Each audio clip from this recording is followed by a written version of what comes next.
Aunty, uncle. কে? এত রাতে কি চাই? আন্টি, আসলে আমরা দার্জিলিং যাব। রাস্তায় গাড়িটা খারাপ হয়ে গেছে, রাতটুকু যদি থাকতে দেন।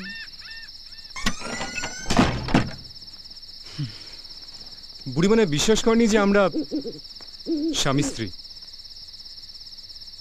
কেউই বিশ্বাস করবে না। এটা কোনো ম্যাচিং হলো নাকি?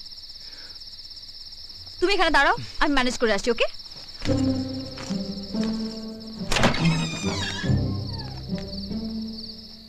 তোমরা দুজনে ওই তক্তপোষের ওপর শুয়ে পড়ো। আমি এখানে একাই শোবো, ওকে বাইরে শুতে বলুন। কেন গো বাছা, বরকে আলাদা রাখবে কেন? আসলে জানেন তো, ওর মাথায় একটু গন্ডগোল আছে, তাই জন্য তো ওকে চিকিৎসা করতে নিয়ে যাচ্ছি। রাত হলে